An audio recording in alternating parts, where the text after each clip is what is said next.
i-ask po na tayo tumayo. Amen. Alam niyo ho, it is a good thing to face each day with the joy of the Lord. Kasi sabi po ng Biblia, the joy of the Lord is our strength. Ang pinagmumulan po ng ating kalakasan ay ang kagalakan ng Panginoon. Ano man po ang nararanasan natin, ano man po dinaanan natin, kung alam nyo lang po maghapon, I'm loaded. Nakita po ito ng mga kapatid, paggising ko pa lang, takbo na po ako sa isang dako, may pag-pray kong business. Pagkatapos po noon, another takbo na naman, may ilimit po akong tao, hindi po natagal yun, meron pong kinausap na mga tao ulit, appointment na naman. And then, nung gabi po na akala ko po ay magpapahinga na, meron na naman pong dumating na problema na mag-asawa. And then, nung mga bandang alas 11 po ng gabi, hallelujah, meron na naman pong dumating. At ang mga taong ito ay umabot po ng alauna sa pagsusolve po ng problema nila, ay purihin ng Diyos. Sabi ko po sa Panginoon, Lord God, your joy is my strength. Amen? Amen, your joy is my strength. And because the joy of the Lord is our strength, moment by moment, we get so thrilled with the Lord. Are you thrilled with Jesus? I am. Alam niyo po, meron po akong paboritong kanta. Classic na po to. Amen? So, mahulaan niyo po yung edad ko dyan. It's a song that says, I get so thrilled with the Lord. And every day, Jesus gets sweeter. Amen? Amen? Bakit po kayo mga kumakang ganyan? Amen. Amen. Let's sing that song.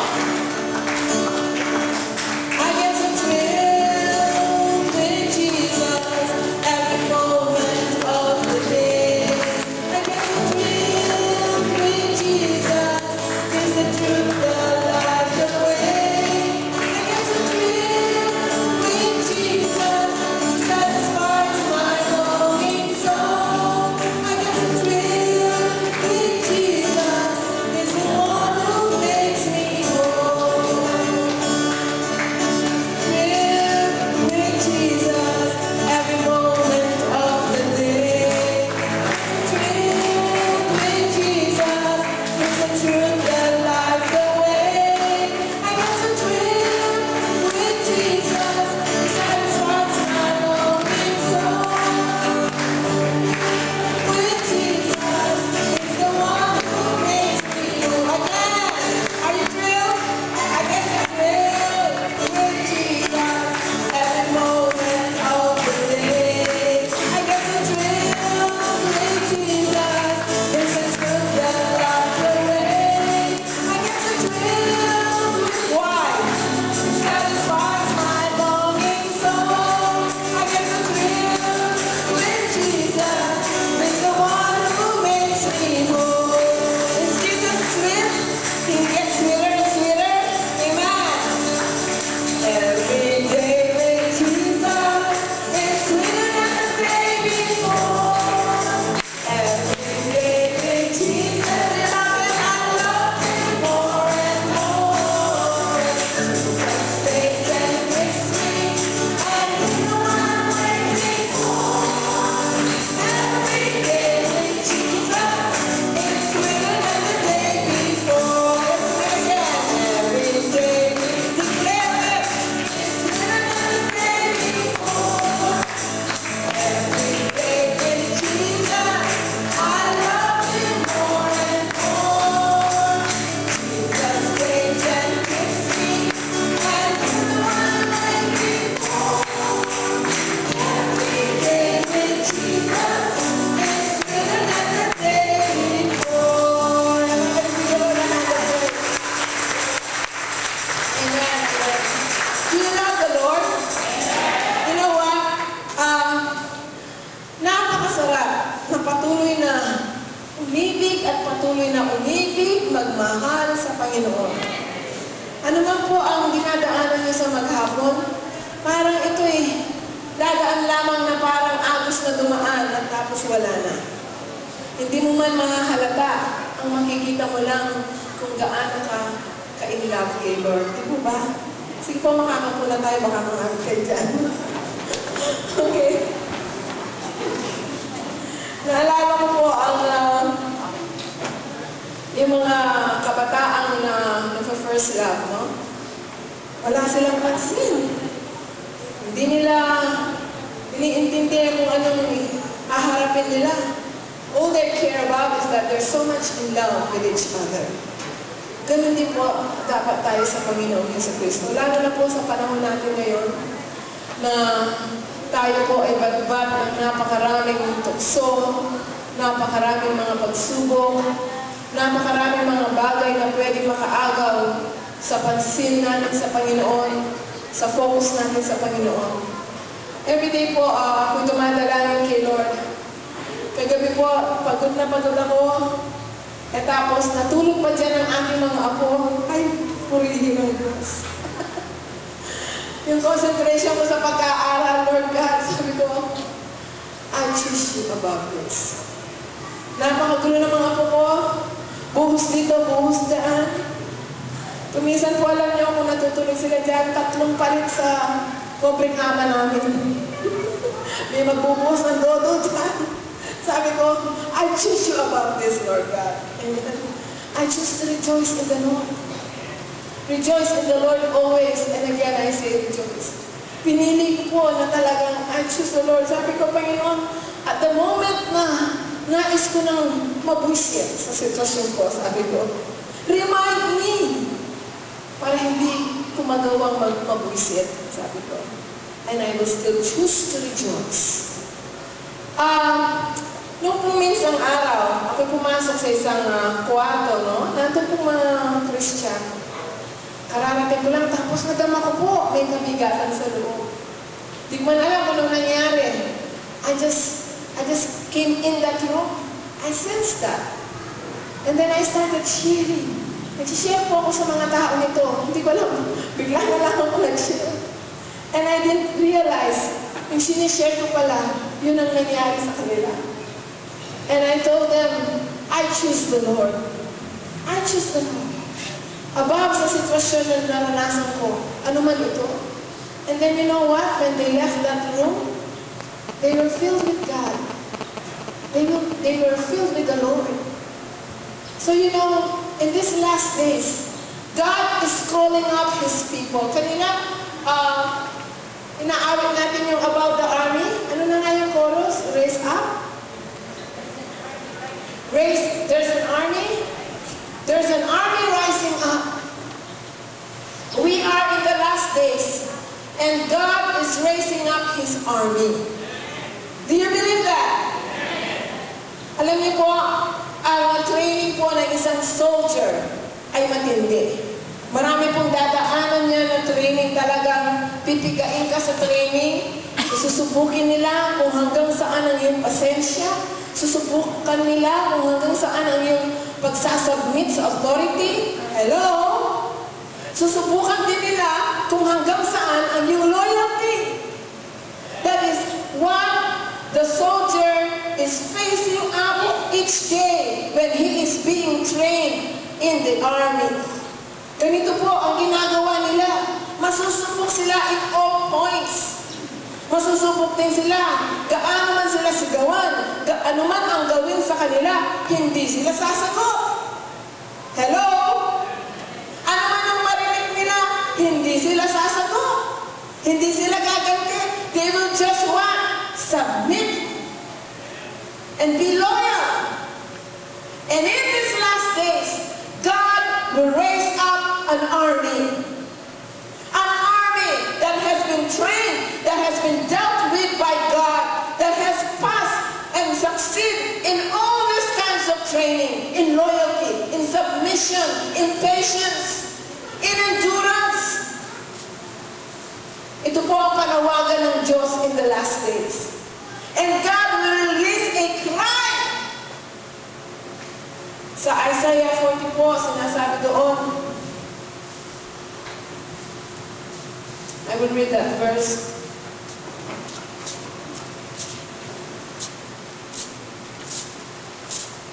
Chapter 40, verses 3 and 5. The voice of him that crieth in the wilderness, prepare ye the way of the Lord. This voice is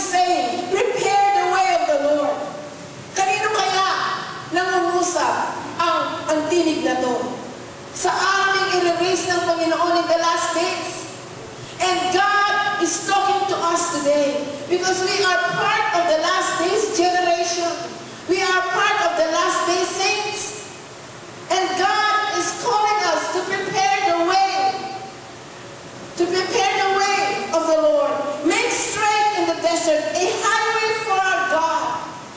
Imagine, sa disyerto, sabi niya, gumawa kayo ng highway. Alam niyo po what desert speaks of? Ito yung mga pagsubok, ito yung mga trials, ito yung mga dadaanan natin na dealings ng Panginoon sa ating buhay. Instead na magiging mabigat ito sa atin, magiging disyerto ito sa atin, it will be like a highway. Hindi ka na paikot-ikot sa disyerto like in the wilderness. You will make a highway in the midst of trials and tribulation. You can run. Amen. You can run the race and finish the race. It's a highway. And verse 4 it says, every valley shall be exalted. Lahat ng mga dinaanan natin, ihahayag yan ng Diyos. It will be exalted. Why? Because pag pinasa natin ang mga dinaanan natin ito, they will bring glory to His name. And every mountain and hill shall be made low. Ano yung mountain and hill? These are our accomplishments. They will be made low. They must be offered to the Lord. They must be offered to the altar of God. And the crooked shall be made straight. Ano yung crooked? Yung baluktot natin pag-ugali. Hallelujah! Itutuwid yan ng Diyos. The rough places plain. Magagastos din natin mga ugali. And the glory of the Lord shall be revealed, sabi sa verse 5. And all flesh shall see it together. For the mouth of the Lord hath spoken it. There is a voice of one calling in the desert, prepare ye the way of the Lord. Make straight in the wilderness a highway for our God. Every valley shall be raised up, every mountain and hill shall be made low. The rough ground shall become level, and the rugged places a plain. The glory of the Lord will be revealed, and all mankind together shall see it, for the mouth of the Lord has spoken it. Alam niyo po,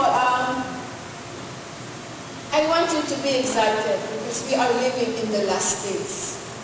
I'm excited. I was born to live in the last days. I was born to see. I was born to experience what the early prophets have prophesied, what the early prophets in the Old Testament have longed for and prophesied for, and they were not able to see these days that we are living right now, where we are right now. And we are living in the most exciting days of our lives. At bakit po kayo nakatunanan? Amen? We should rejoice. We are living in the most exciting days of our lives. I am excited with what God is about to do. Nakikita natin around the world, ang latest news ngayon, pinagbabaril yung elementary school. We are living in the darkest days of our lives. Yet, hindi tumigil doon. Revival will be happening at the same time. That's why I'm so excited. I know what God is doing in my life right now. I am being revived by God, by that very life that liveth in me. That very life which quickened my body and my soul and my spirit to rejoice in the Lord always.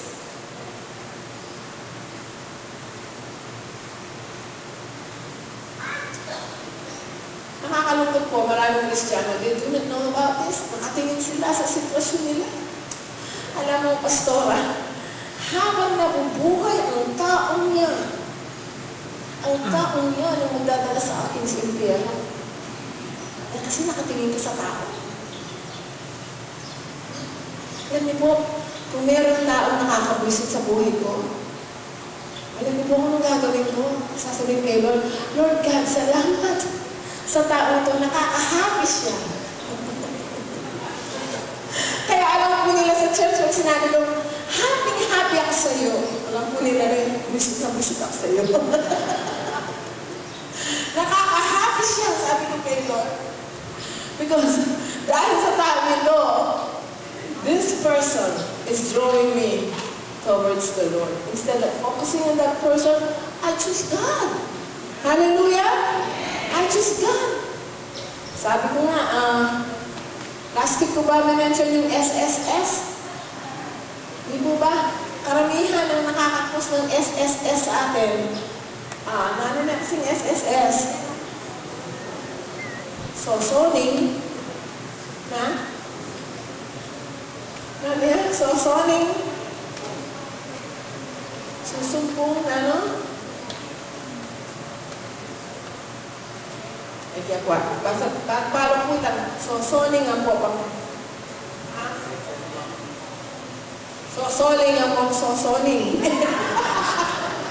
Kapamparang po yun kayong mga Tagalog. At yung isa, katipunan, ay kasamahan ng katipunan ng mga kumokoronteng, sabi niya. Mga KKK daw, mga tao, okay? So, alam niyo po, sabi nga ni Pastor Edgar, mga putakti yan na pinapadala ni Lord sa buhay natin. So that we will be what? Drawn closer to God. Drawn closer to the Lord. But today, as I have mentioned, we are living in the last days. I want us to be sensitive sa cry, in releasing the very cry in the heart of God today. Ano kaya yun? Ano kaya ang nasa puso ng Diyos in this last days? What is in the cry of God today? Naku, naglulok po itong invento pa sa itong mga iPad na to, naglulok po siya. Ayaw niya buksan yung sermon ko, in the name of Jesus.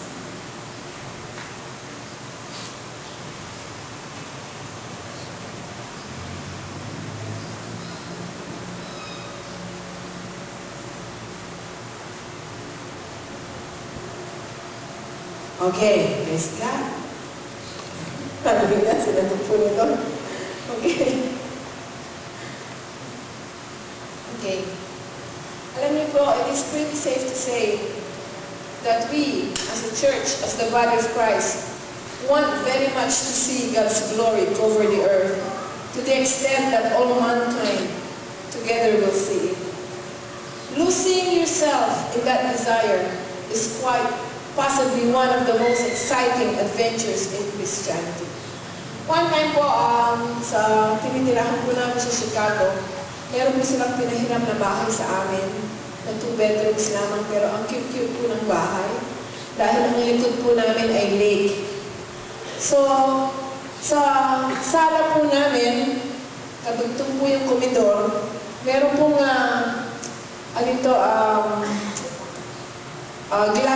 glass sliding door. So, makikita mo po doon yung view ng lake. So, yun po ang naging favorite spot ko for prayer. So, every morning, nandun po ako nananalangin kay Lord. Tapos, maghating gabi, nananalangin ako kay Lord. Kitang-kita ko po yung lake. Pag winter naman po, yung lake nagiging yelo. Nandun pa rin po ako nag-pray kay Lord. Tapos, darating po yung mga geese. Lumilipat po sila, tapos po maglalanding ganun sa yelo, akala nila tubig pa. Alam niyo po, ito po yung landing nila. Lusot po ang kanilang tweet, mag-slide po ganun. Para po nag-skate, ice skating po sila sa lake, pero yelo po. Ang ganda po tahan namin, and I keep telling the Lord, Lord God, sabi ko, I just appreciate you. Imagine, sabi ko kay Lord, I've been in America for 5 years. Noong panahon na yun, 5 years na kami sa Amerika. Full time in the ministry. Wala kaming sweldo. Sabi ko gano'n. Pero, nakawalang bahay na dito sa Amerika. Sabi ko, puro libre. Libreng tira po, okay? Tapos libre pa yung kuryente namin, libre pa yung tubig namin. Pagkain, pinamamalengke pa po kami. So, ayun po, nandun ako, I just appreciate the Lord. I just worship Him sa kanyang kabutihan, sa kanyang goodness sa aming buhay. Sabi ko, I will not ask for anything more. Sabi ko, ito po, tinanong ako ni Lord. What do you want? Sabi niya. What do you really want? I think I've shared this to some of you. Nung tinanong po niya ako, I just started crying. Because I know in my heart what I want. Sabi ko sa Panginoon, if possible, lahat ng generation, from my generation, up to the last generation, bago ka dumating. My desire is this, that all this generation will bring glory to your name. And I got so excited po sa desire na yun. And I started crying and crying in the presence of God. Because those things that the Lord has put in my heart, I cannot keep it. It keeps burning within me. It keeps you going.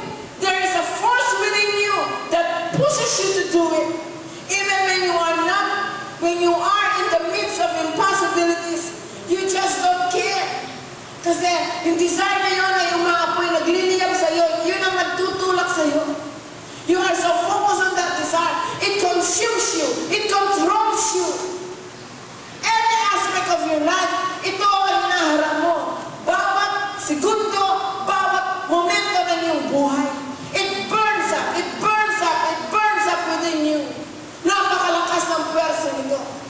All hindrances won't even bother you. Why? Because you are lost in His presence. You are lost with that desire. You are filled with that desire. You are blind and deaf to the things of this world. Bulag ka. Bingi ka. Sa anong bagay na nangyayari sa mundo ito?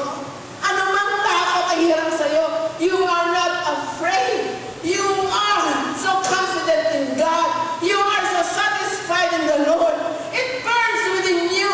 It is the very life of Jesus that keeps you going. It burns within you. It burns within you. And that is the glory of God. Because God wants to fill this earth with His glory. And you are part of that glory. Because Jesus is in you. And how will you release that glory so that people around you will be affected and the glory of the Lord will cover the earth?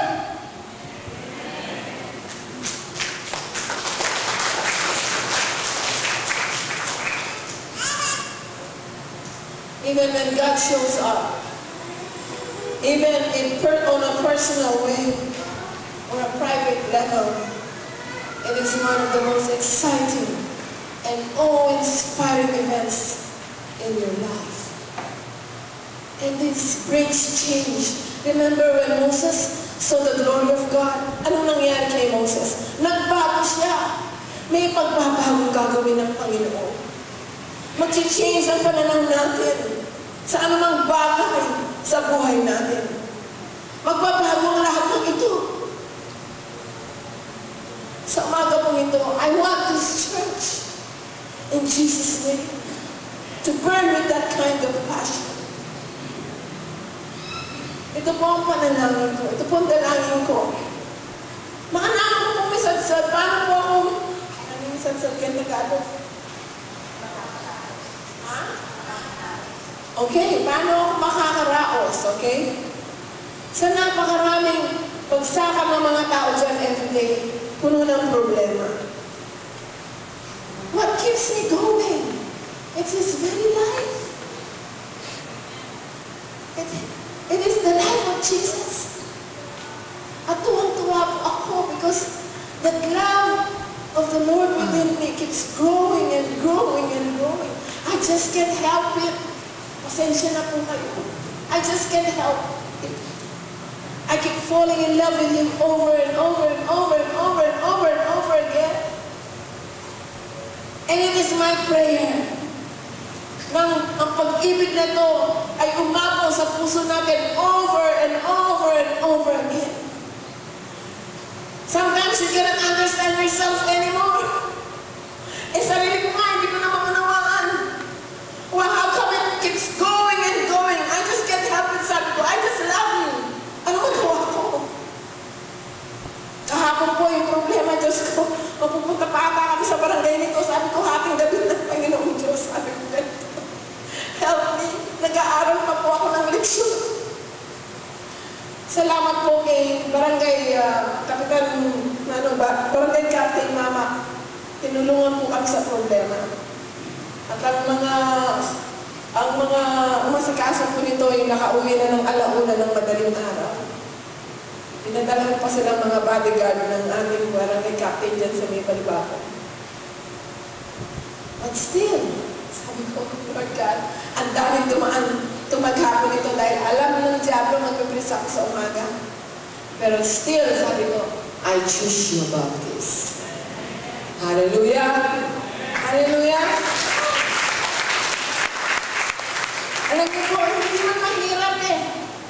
Alam niyo po yung susi, ang sikreto sa tagumpay, hindi mahirap. Command your soul. Command your heart and your spirit. Command your body to resist the enemy. And command your body, soul, and spirit to worship God, to choose the Lord, to love the Lord above your situation, above sa pagdama mo, ang naranasan mo sa maghapon. Choose to love God. And then that joy keeps going. And then the joy, rejoicing, keeps going.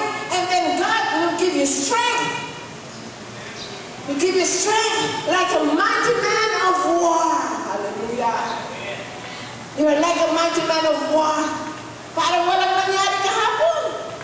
Nakalimutan mo na yung pagod na yun. Yung pressure na yan. Wala na. Hindi man matigas ito. Ang lambot. Di ba? Yung mga stressed out people, ang tigas dito. Don't worry. Sabi ko nga, worry is a sin. Natutuwa po ako sa isang kapatid na sinama namin sa Alabang noong Tuesday na nagpunta kami doon na December 4. Sabi daw na kay Lord, sasama po ako kay ng pastora bukas. Kung sasama po ako, that means wala akong sweldo that day. Sabi niya, mag-a-absent ako sa trabaho. Pero ganun man, Panginoon, sabi niya, pipiliin kita. Sumama po siya sa amin. Natutuwa naman po ako dahil busog na busog po kami doon. Talagang nagkaregalo po kami mga gamot na I think ang halaga po ng gamot, 3,000 po ata. Tapos yung isa po namin kasama, Pastora Vicky, Rebecca Jones, nanalo po ng 24-inch color TV na flat screen. Amen? Palakpakan po natin ang Panginoon. Well, anyway, courtesy po yan ng Project Look, okay? Well, anyway, nung pong pauwi kami itong kapatid nito, nag-aalala siya dahil hindi po siya nagtrabaho. And then, nung pong pag-uwi niya, iniisip po niya kung ano yung may pakakain niya sa pamilya niya. Dahil sumama po siya sa amin. Alam niyo po, napakabait ni Lord. Amen? Buhay ba ang Panginoon? Buhay ang Panginoon. Tapat siya. Hindi siya nagkukulang. Amen? Sapat siya. Alam niyo po, makalawa kausap ko tao ito, sabi niya, Pastoran, pag uwi ko that night, actually, nasa Manila pa kami. May tumawag na sa kanya, di ba? May tumawag na sa kanya. Tapos, patuloy hanggang ngayon, ang mga dumating na blessing sa kanya. Hindi na po alam kung sino pang haharapin niya dahil napakarami po. At ang dami pong overtime. So, yung pong isang araw na yun, minultiply ni Lord. You know why? Because we choose God.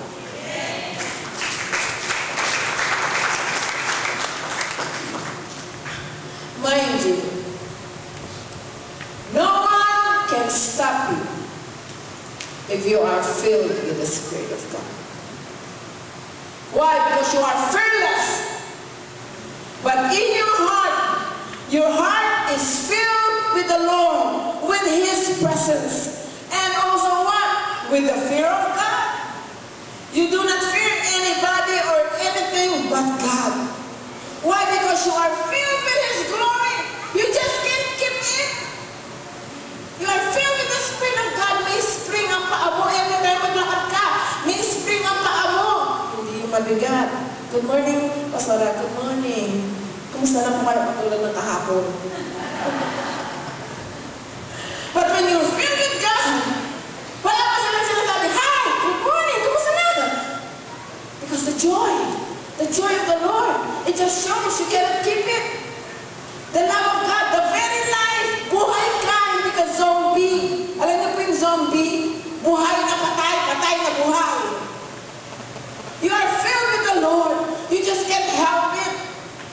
You are fearless, and no one can stop you. You are overflowing.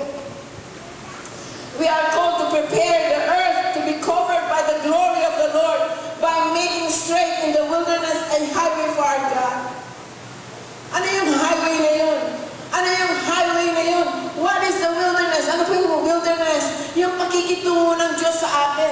Sa mga maka-impactong pag-uugali natin. Excuse the word, maka-impacto. Kasi po kahit Kristiyano tayo, kapag umusubong yung isang pagkatao natin, mukha tayong impacto eh. Di ba? Ito po ang pakikitungo ng Diyos sa mga maka-impactong pag-uugali natin.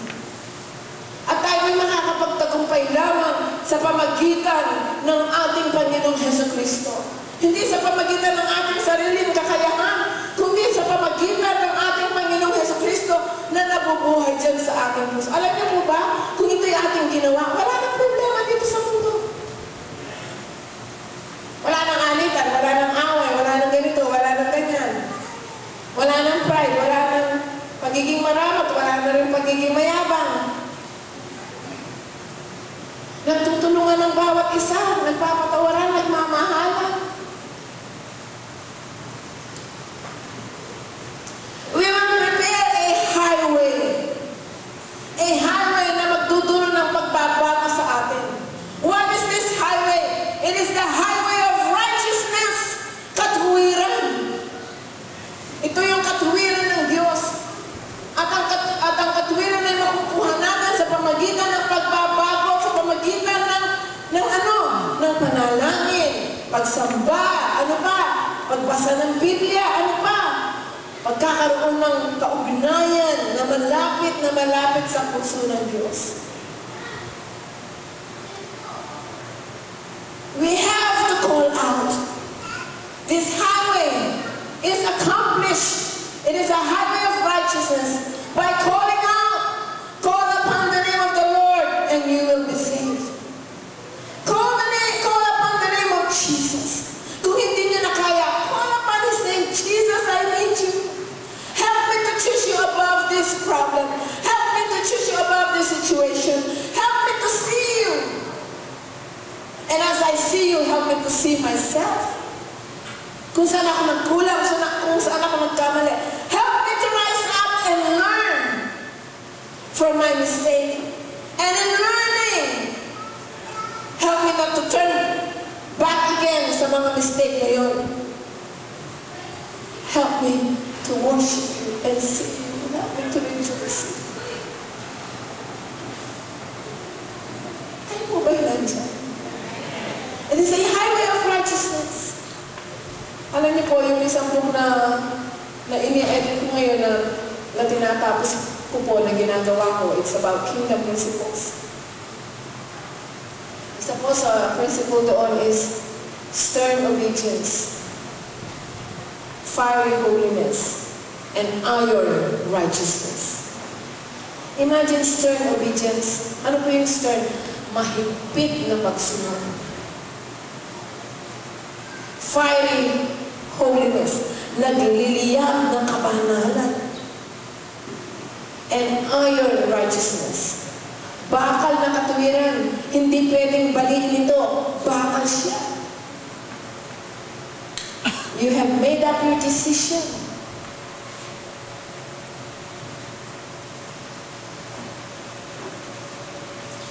Alam niyo po, sa kulipan naman ito, we will see that this desire awakened on the earth. But the cry has only been taken up by a few people. God is looking to and fro. Men and women whose heart are after Him, after His righteousness. God has released a cry. He's calling us to call out. To call out. To call out. What is this cry in the heart of God? That the earth will be filled with His glory. And where is Jesus right now? Where is Jesus right now? In our heart. Are we releasing the cry of the heart of God in our lives? Because when you see the glory of God, you will be changed. And that change that will happen in your life will affect the lives of people around you. Kailangan po tayo magbago. There needs to be change in our lives. Hindi lang magbabago and be filled with His Spirit. To walk in the Spirit. To live in the Spirit. To do all things according to the Spirit of God. It says in His Word, not by might nor by power, but by my Spirit, said the Lord. Everything must be done in the Spirit of the Lord. Pag-gising mo sa umaga, Panginoon, tulungan niyo po ako sa umaga nito. Ito, tila na naman ang mata ko.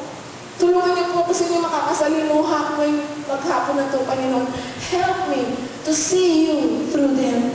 Para makita ko kanilang pangangailangan. Para maabot ko sila, O Diyos. Ano man ang mga bagay na nararanasan ko ito maghapon, help me to be strong, Lord God.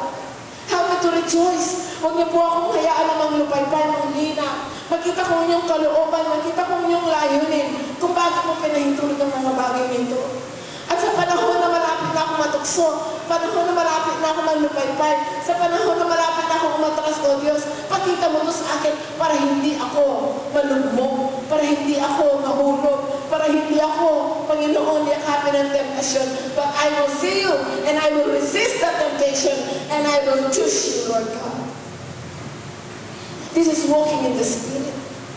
Tulungan niyo po ako paano makarinig. Tulungan niyo po ako paano magsalita. Patuwarin niyo po kanina, Panginoon, dahil nasabi ko na naman ito, Lord God, forgive me. Kung halimbawa man nagkasala kayo sa maghapon, meron kayong nasabi, gusto, hindi mo na maatrasan, nasabi mo na, right there and there, when God reminds you, repent! Sabi ng Panginoon, patuwarin niyo po ako. I'm sorry. I'm sorry. Help me, teach me. I'm learning, Lord God, I'm learning. But I don't want to be away from you. I want this vessel of mine be a vessel of glory. I want this vessel to bring glory to your name.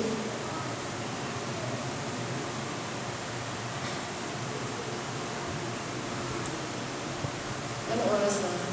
Is it time? Okay, so yeah, time.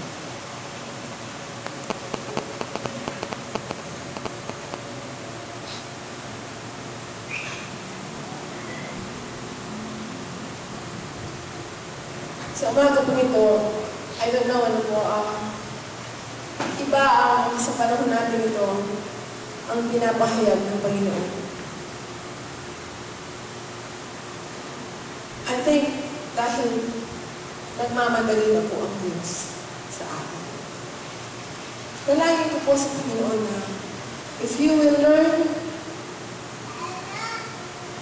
the key to successful living, and overcoming life is this. Choose me. Paulit-ulit ko po sinasabing piliin niyo ang Diyos. Ang pinaka-mahigpit po nating kaaway ay hindi ang tiyago, kung hindi ang ating sarili. Last week, ano po yung tinihin ko? Prideless. Hindi po priceless. Prideless. Mawala yung pride natin. Ngayon po, I'm speaking about the glory of God. Yung bang buhay natin, nagbibigay ng kaluwalhatian sa Diyos. Ako tuwang-tuwa sa kasama kong maghapon na magkapatid. Kilala niyo na po yan. Si General at saka si Push Button. Alam niyo po, masusukok po kayo talaga sa kanila. Nagmamahalan akong dalawa. Mahal na mahal nilang bawat sa magkapatid ito. Kung mag-usap lang sila, hoy! Dito ka dito! Alam mo, kanina pa kita tinatawag. Ayan na nga eh. Ano bang gusto mo? Pero nagmamahal ang Diyos. Mahal nilang bawat isa. Ako sabi ko ng isa, saan ka na ba? Kanina pa ako naghahanap sa'yo. Eto na nga, ano pa? Sarap po ng kanilang pagsasamahan. Sabi ko, Panginoon, I rejoice in you. You surround me with people and you're teaching me to learn, to understand them beyond their witnesses. Amen. That's another principle po. Understanding people beyond their witnesses. When you see through God, okay, you don't see the witnesses of people. You see how God's patience, endurance works in that person. Kaya lang po kalaban natin sa sarili natin. Hello? Hello? Sabi ko nga po, lalo na sa mag-asawa. Hello? Magkapatid. Kasama sa trabaho, kasama sa opisina. Di po ba? Ito po makikita natin.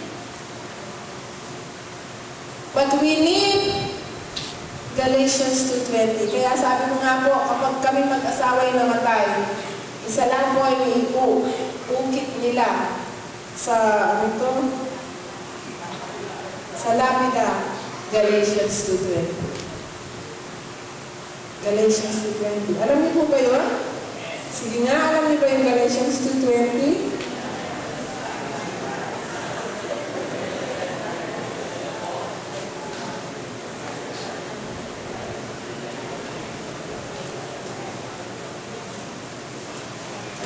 Wala na. Ano nga po? I am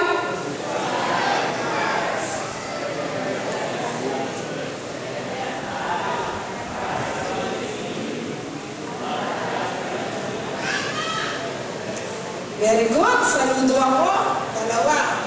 Ayan, 4. Amen. I am crucified with I am what? With Are you? Nakangiti kayo dyan eh. Nevertheless, I live, yet not I, but who? Christ liveth in me. And the life which I now live in the flesh, I live by the what? By the faith of the Son of God, who loved me and gave Himself for me. Alam niyo po, gusto ko memorize nito eh. I am crucified with Christ. Ako'y napako ng kasama ni Kristo. Ganun pa man ako nabubuhay. Pero hindi na ako yung nabubuhay, kundi si Kristo na ang nabubuhay sa akin. At ang buhay na pinapamuhay ko ngayon sa laman, I live by faith. Ipinamumuhay ko ito sa pananampalataya ng anak ng Diyos, who loved me, na nagmahal sa akin, and gave Himself for me. Minsan po, actually, my husband lost 25 pounds na. Hindi po dahil siya nag-diet. Because he is most of the time fasting. At one time, nasabi po niya sa akin na alam ko mahirap ang sitwasyon natin. Sabi niya, nahihirapan ako. Nahihirapan ka rin, sabi niya. Pero isang bagay lang ang palagi kong sinasabi sa aking sarili. My life is not my own anymore. I think I have to stop here. Ano na lang po tatapusin ito.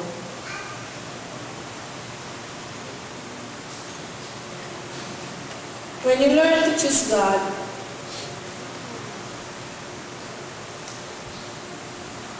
every time He deals with you, when you learn to choose the Lord, every time He deals with you, you will see you are gaining Him. You are gaining Him. Every time you crucify yourself, you are gaining resurrection life. Ang dealing ng Panginoon sa atin each day is death and resurrection. Sa pagharap natin sa Kanya, it will not be anymore, welcome, the well-accomplished servants. O kaya, welcome, successful servant. O kaya, welcome, ikaw na maraming nahihikayat na kaluluwa. It will not be like that. It is a question of how much of the life of Jesus you have within you. Lord, ang dami mong pinag-pray. Ang daming na-healed sa ministry ko, Lord. Lord, ang daming lumalapit, tinatanggap ka, millions by millions, Lord God. Lord, ang dami kong naipatayo na institutions sa iyo, mga buildings, mga organizations, mga foundations, Lord God. Orphanage, Panginoon. Ang dami kong tinulungan, Panginoon. Pero sasabihin sa iyo ni Lord, but you didn't give me the last key to your heart. When the King of Kings is passing by, and we would ignore Him. We would say, alam niyo po ba, sabi ko nga, you can give your finger to work for the church, your finger to the bone for the church. You could give everything you own for the church. You could give your very life for the church, but God will not have it. You know why? Because you did not give Him the last key. The question is, how much of that life you have in you? My need, sabi ni Jesus, is to do the will of my Father. I'm here to do the will of my Father. Are you thrilled moment by moment with Jesus? Ano kaya yung atap na atap natin? Tayo ngayon. Lord God, atap na atap ako dun sa bagong bahay. Ang ganda. Ay Lord, atap na atap ako dun sa bagong kotse. Ay Lord, atap na atap ako sa bagong bahay. Signature yun eh. Ay, naku Panginoon, ang sarap ng ulam namin mamaya. May kari-kari kami. Yung parang naasa isip natin. Ano kaya yung bagay? Na-atap tayo maliban sa Diyos. How much of that life do you have? Can we stand please?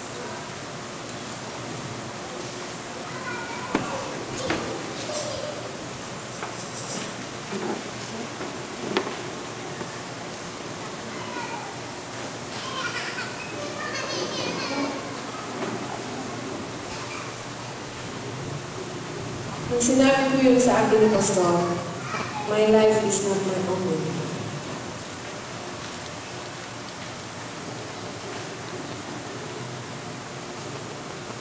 Sabi ko sa Panginoon, Lord God, my husband is yours. It's not my own.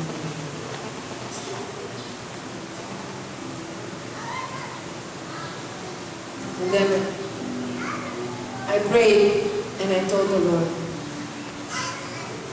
my life is not my own. It's yours. That's why I'm here, Lord God. That's why He is there. Because our lives are not our own. We want to live for your glory. Sabi nga sa Proverbs 27 verse 7,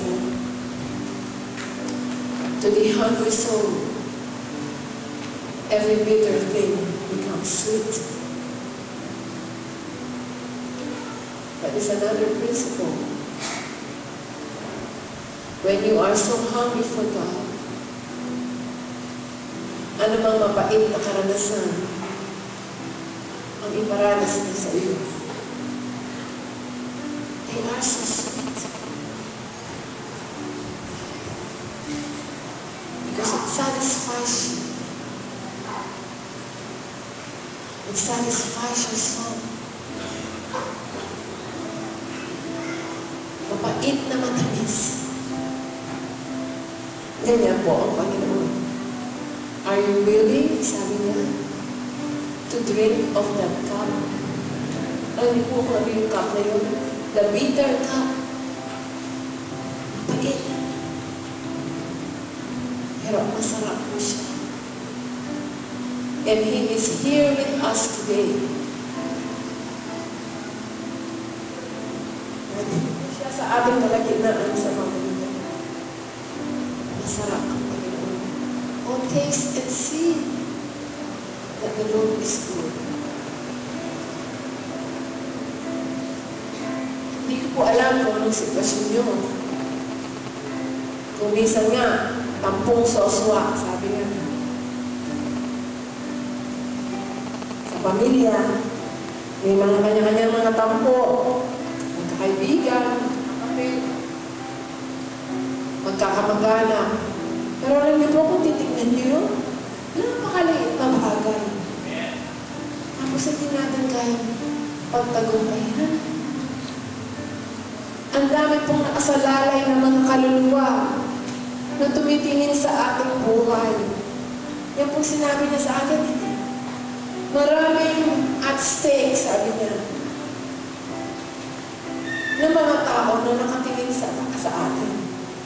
That's why I want to tell you now, my life is not my own anymore. I want to live my life. I want this life as a sacrifice to be offered to God. May it be a sweet-smelling sacrifice. Hello? Tapos, bahagyang ano lang, hindi natin mapagtagumpayan. So today, I know the Lord has spoken. I know. At alam ko ito mensahe ni Lord sa atin. Alam niyo po ba? Kung ilang sermon itong pinag-aaral ko sa inyo, kaya ganyan naman ganyan sa iPad ko. 3 sermon po ito ang pinagtugtog ko. But God is asking us today, Galatians 2:20, to live a life for the glory of God. Telling the Lord, Lord God, my life is not my own. My life is not my own anymore. By your grace, help me, Lord God. Help me. So sa umaga po nito, nais ko po, I'm asking you, and God is waiting to make our own altar in front. Lumapit tayo sa harapan. And make our own altar in offering ourselves a living sacrifice for God's glory.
before the presence of God.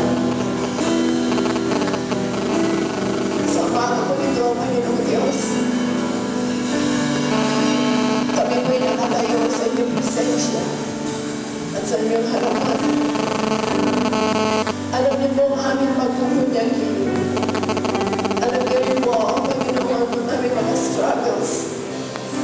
Alam niyo rin po, Panginoon, ang aming kapaguran.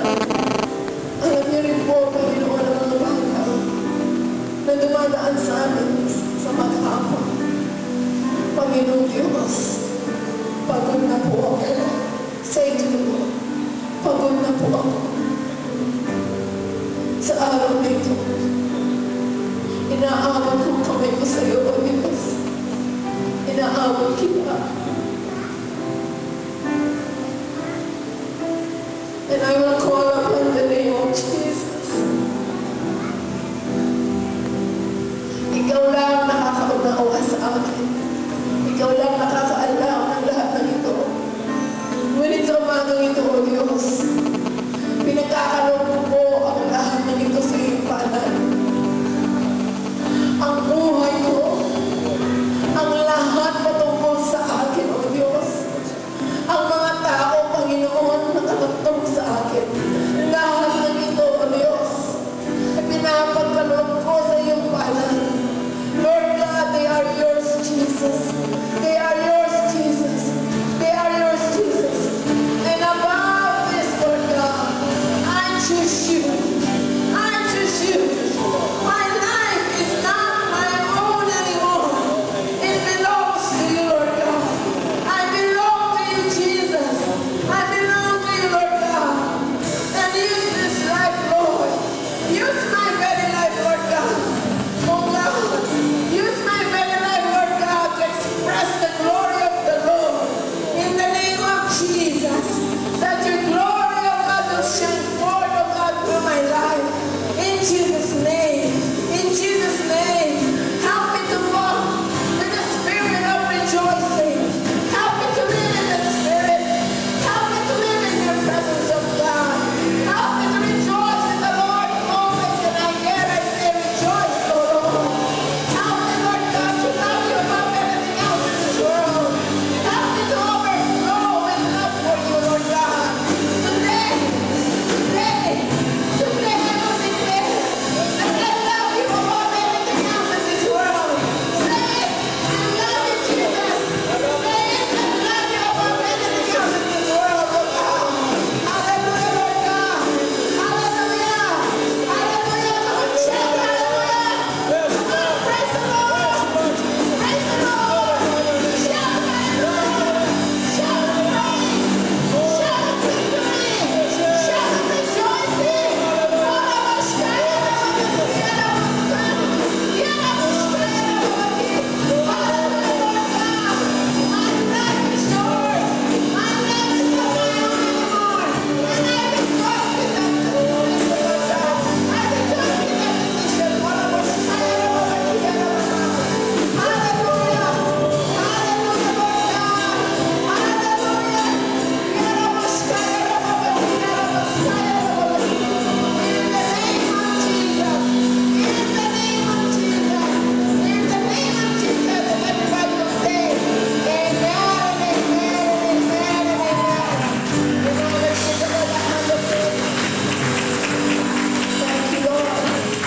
Jesus.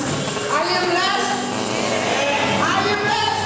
Amen. Praise God. May God bless us all more. Praise the Lord. Alam niyo po yung song na inalok natin just for a while? Hindi po alam ito ng worship team. Hindi ko rin po alam. Bigla na lang po ito lumabas. Binigyan niyo Lord sa atin sa message. Fill me now with your presence. Fill me now with your spirit. Holy, holy, holy. Purihin po ang Diyos how God works in our midst, di po ba? Di man po alam ng batang ito na nagki-keyboard, si Tina, my precious Tina. She just kept playing po yung keyboard. And then that song just came out. And then suddenly, everybody, all of us, including the worship team, singing that song. It is a song in the spirit.